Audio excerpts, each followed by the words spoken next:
नमस्कार, मेरा नाम दीपक यादव है और मैं यूनिवर्सल आईएएस का संस्थापक निदेशक हूँ। आशा है ओरिजिन ऑफ यूनिवर्स नामक डॉक्यूमेंट आपको मिल गया होगा। जैसा कि इस डॉक्यूमेंट का टॉपिक है ओरिजिन ऑफ यूनिवर्स और इसमें हमने बात की है ब्रह्मांड या यूनिवर्स की उत्पत्ति के बारे में। हमारा यूनिवर्स करीबन 13.7 अरब वर्ष पुराना है। सबसे बड़ी बात जो इसके साथ जुड़ी है वो यह है कि यह तेजी से बढ़ रहा है या एक्सपेंड हो रहा है। जब ये पता लगा कि यूनिवर्स एक्सपेंड कर रहा है या बढ़ रहा है, उसी समय से ये थ्योरी भी आई कि यूनिवर्स बहुत छोटे से कण से बढ़ना शुरू हुआ हो और यह शुरुआत एक बड़े धमाके से हुई होगी जिसे बिग बैंग कहते हैं। बिग बैंग का अर्थ है बड़ा धमाका। कॉस्मोलॉजी के अंतर्गत जो प्रमुख चुनौतियां हैं वो है बिग बैंग के असली स्वरूप को जानना, कॉस्मोलॉजी या यूनिवर्स की उत्पत्ति के संबंधी विज्ञान में तेजी 1920 के दशक में आई, जब यह विचार आगे बढ़ा कि इस यूनिवर्स में केवल एक गैलेक्सी नहीं बल्कि बहुत सारी गैलेक्सियां हैं। उसके बाद यह विचार आया कि सारी गैलेक्सियां या आकाशगंगाएं एक दूसरे से दूर जा रही हैं और उनकी दूर जाने की गति भी बढ़ती चली जा रही है। एडविन हब्बल ने 1920 के दशक में अपने टेलीस्कोप से किए गए प्रयोगों से यह पता लगाया कि गैलेक्सी या आकाशगंगाएं एक दूसरे से दूर होती जा रही। मान लो अगर कोई गुब्बारा है और उसमें आपको 2 बिंदु लगाए गए और फिर गुब्बारे को फुलाना शुरू कर दें, दोनों बिंदु एक दूसरे से दूर जाने लगेंगे। उसी तरह से अंदाजा लगाया गया कि हम जिस गैलेक्सी में हैं वो गैलेक्सी और सारी गैलेक्सी एक दूसरे से दूर इसलिए जा रही हैं क्योंकि यूनिवर्स एक गुब्बारे की तरह ही एक्सपेंड कर रहा है। इसी एक्सपेंशन की थ्योरी के बाद बिग बैंग की थ्योरी आई, जिसमें बताया गया कि यूनिवर्स की शुरुआत बहुत छोटे से कण से हुई है जिसके धमाके के साथ बढ़ने से ही यूनिवर्स बना है, जो अब तक बढ़ ही रहा है।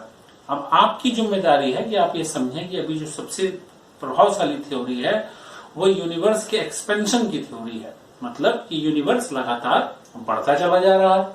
जैसे कोई गुब्बारा फूलता, उसी तरह से यूनिवर्स एक गुब्बारे की तरह फूलता चला जा रहा है। 1960 के दशक में एक वैज्ञानिक हुए अर्नो पेंजियास और उनके साथ थे रॉबर्ट विल्सन। उन्होंने कॉस्मिक माइक्रोवेव बैकग्राउंड की खोज की। ब्रह्मांड जब अपने शुरुआती समय में तेजी से एक्सपेंड हुआ था, उस समय जो ऊर्जा निकली और रेडिएशन निकला था, उस रेडिएशन के प्रमाण अंतरिक्ष में मिले हैं और इसे अर्नो पेंजियास और रॉबर्ट विल्सन ने खोजा, जिसे कहते हैं कॉस्मिक माइक्रोवेव बैकग्राउंड या सीएमबी। कॉस्मिक माइक्रोवेव बैकग्राउंड की खोज से बिग बैंग थ्योरी को और ज्यादा बल मिला। बिग बैंग थ्योरी असल में है क्या? बिग बैंग थ्योरी को समझे बिना कॉस्मोलॉजी को समझना आसान नहीं होगा।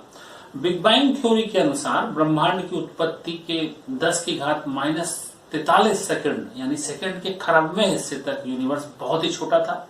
ये मानिए कि एक परमाणु के अरबवें हिस्से के बराबर था। इस समय तक शुरुआती चारों फोर्स एक साथ काम कर रहे थे। जो चारों फोर्स थे gravity, electromagnetic force, strong nuclear force और वीक न्यूक्लियर फोर्स। वैज्ञानिक अभी तक इस बात का पता नहीं लगा पाए हैं कि ये चारों फोर्स शुरुआती समय में एक साथ कैसे काम कर रहे थे, क्योंकि एटम से भी छोटे कण यानी कि बहुत ही छोटे साइज की यूनिवर्स के लेवल पर ग्रेविटी, इलेक्ट्रोमैग्नेटिज्म कैसे काम करते हैं, वैज्ञानिक अभी तक इसका खोज नहीं कर पाए। यूनिवर्स की शुरुआत में जो पहला पार्टिकल था वो बहुत ही संकुचित वातावरण में फैल रहा था, इसलिए वो पूरी तरह से एक समान तापमान पर फैला। शुरुआती समय की घटना को इन्फ्लेशन कहते हैं। इन्फ्लेशन की घटना सिंगुलैरिटी से 10⁻⁻36 सेकंड पर शुरू हुई और 10⁻⁻32 सेकंड तक चली। इस समय पर हुए फ्लक्चुएशन को क्वांटम फ्लक्चुएशन कहते हैं। इसी समय में इस सिंगुलैरिटी से जो भी एक्सपेंशन हुआ उसमें सारा द्रव्य यानी मैटर और एनर्जी फैलने लगी। द्रव्य का मतलब मैटर है और यह द्रव्य और एनर्जी एक समान रूप से शुरुआत में फैलने लगी और इसमें जो भी परिवर्तन आया वह क्वांटम स्केल की वजह से आया।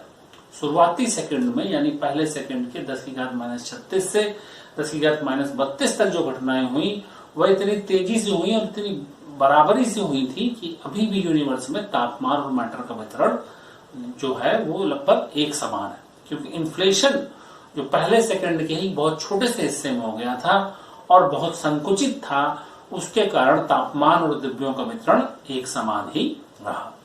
हमें यह भी जान लेना चाहिए कि बिग बैंग थ्योरी के अनुसार जो इन्फ्लेशन की घटना थी उसमें बहुत ही छोटा कण एकदम से तेजी से बढ़ा और प्रकाश की गति से भी तेजी से बढ़ा और तुरंत ही यूनिवर्स जो है सब एटॉमिक से एक गोल्फ बॉल साइज का बन चुका था।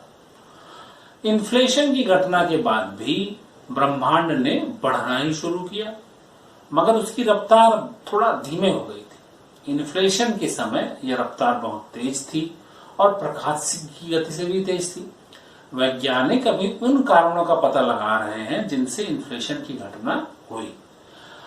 आपको जो डॉक्यूमेंट में अगर आप देखेंगे उसको फिगर देख के पता लग जाएगा कि सबसे पहले की चमकार जो बाएं तरफ दिख रही है वो इन्फ्लेशन की है, जहां क्वांटम फ्लक्चुएशन भी हुई। यह सब सिंगुलैरिटी के पहले ही सेकंड में हो चुका था।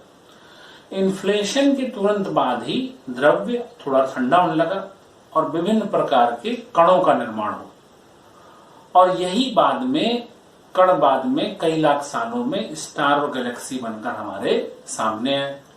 शुरुआती समय में सेकंड के अरबवें हिस्से में जब देखेंगे तो यूनिवर्स उसी समय पर इतना ठंडा हो चुका था कि 4 मूलभूत फोर्स या ताकतें एक दूसरे से अलग हो चुकी थी और साथ में यूनिवर्स के जो मूलभूत पार्टिकल थे वो भी बन चुके थे, मगर अभी तक सब एटॉमिक पार्टिकल नहीं बने थे। सब एटॉमिक पार्टिकल का मतलब है प्रोटॉन, न्यूट्रॉन और इलेक्ट्रॉन।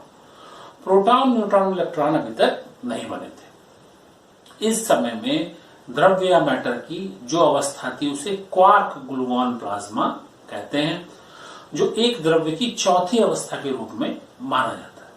क्वार्क ग्लूऑन प्लाज्मा अवस्था ठोस, द्रव और गैस से अलग ही अवस्था है।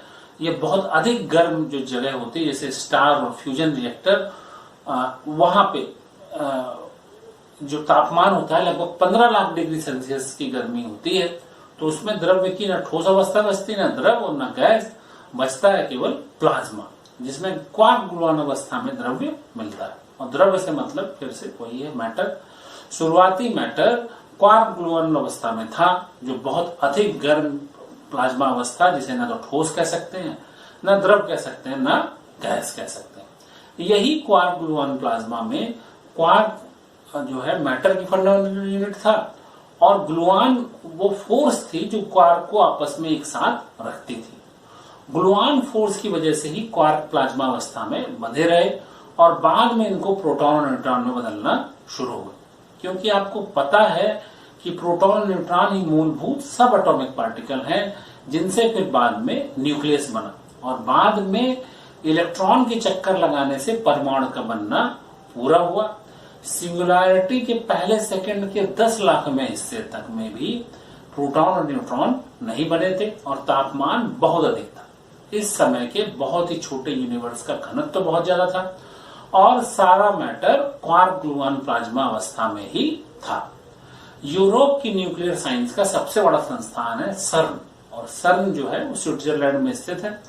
यहाँ पर एक महत्वपूर्ण यंत्र है लार्ज हैड्रॉन कोलाइडर। यूनिवर्स की सबसे शुरुआती प्लाज्मा अवस्था पर सर्न के इस कोलाइडर में बड़े बड़े प्रयोग हुए हैं। इस प्रकार के विज्ञान को कहते हैं पार्टिकल फिजिक्स।